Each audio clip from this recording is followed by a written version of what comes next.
Implication change कर लिया, क्या कहेंगे? हाँ, यूपी सरकार ने अपना स्टैंड यहाँ चेंज कर लिया। नहीं, देखिए स्टैंड इन्होंने चेंज किया है। यूपी सरकार ने वहां मदरसा बोर्ड को सपोर्ट किया था। यहाँ पर उन्होंने कहा कि अब जजमेंट आ गया है यूपी का, हाई कोर्ट का, और हम उसको स्वीकार कर रहे हैं। अब क्या सुप्रीम कोर्ट इस पर कहेगा वो अलग बात है, लेकिन उन्होंने जो किया है वो उसको उन्होंने स्पष्ट सुप्रीम कोर्ट के सामने कर दिया।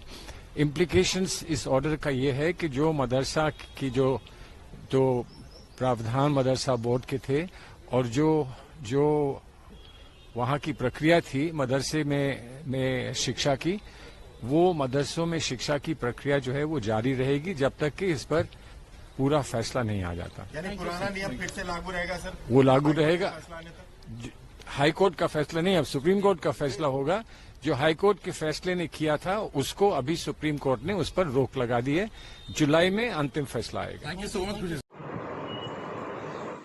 आज रमज़ान के इस पाक एवं पवित्र महीने में अलविदा के दिन सुप्रीम कोर्ट के माननीय जजों ने मदरसों के लिए जो फैसला सुनाया है उसका मैं तहे दिल से स्वागत करता हूं और इस केस में जुड़े सभी लोगों का बधाई देता हूं।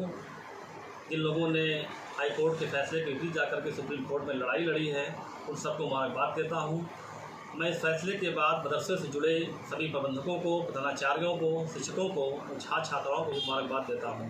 रमज़ान का पवित्र महीना चल रहा है। रमज़ान के बाद ईद के बाद जब मदरसे खुलेंगे तो मदरसे से जुड़े लोग माननीय प्रधानमंत्री जी के सपनों के अनुरूप एक हाथ में कुरान और एक हाथ में कंप्यूटर की दर्ज पे फिर से पहले की तरह देश और समाज की मुख्य धारा में आकर के बच्चों का विकास करेंगे।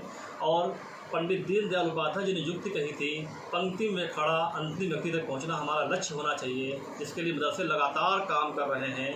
देश और प्रदेश की साक्षरता दर को बढ़ाने का काम कर रहे हैं। मदरसे इसी रूप में काम करते रहेंगे। एक बार पुनः इस केस से जुड़े सभी लोगों को बहुत बहुत मुबारकबाद, बहुत बहुत बधाई, बहुत बहुत शुक्रिया। देखिए 22 मार्च की जो याचिका थी इलाहाबाद हाई कोर्ट की, तो उसको सुप्रीम कोर्ट ने खारिज कर दिया। मैं ऑल इंडिया शिया फैसला बोर्ड से स्टे दे दिया उसके ऊपर, और मैं ऑल इंडिया शिया फैसला बोर्ड की जानिब से सुप्रीम कोर्ट के इस फैसले की भरपूर तरीके से स्वागत करता हूँ, उसका वेलकम करता हूँ। इसलिए कि लाखों स्टूडेंट्स इससे वाबस्ता थे और हज़ारों असातिज़ा, हज़ारों टीचर इससे वाबस्ता थे। लिहाजा इन सब के ऊपर पूरी इनकी नौकरी, इनके तमाम मसाइल के ऊपर बात आती है। लिहाजा मैं माननीय उच्च न्यायालय से यह गुजारिश भी करना चाहूँगा कि आगे भी वो इसी स्टे को बरकरार रखें, या माननीय इलाहाबाद हाई कोर्ट के जो स्टे है जो उन्होंने दिया था, इसको रोक लगाई थी, तो इसको पूरी तरीके से खारिज कर दें तो बेहतर। मैं अशरफ अली सिकंदर बाबा, प्रदेश अध्यक्ष मदरसा आधुनिक शिक्षक एकता समिति।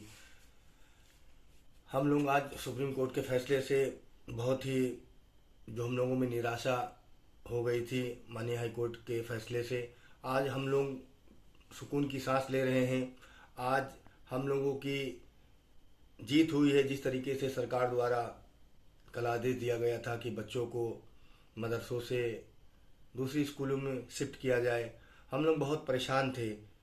कितने साल पुराने, कई सौ साल पुराने मदरसे चल रहे थे और उसके एकदम से एक आदेश आ जाना, एक हम लोगों का जो है और एक्ट भी जो है 20 साल पहले से बना हुआ था, एकदम से जो उसको न्यायालय हाई कोर्ट से जो है हटा दिया गया और जो है उसको असंवैधानिक कह दिया गया। हम लोग बहुत परेशान थे।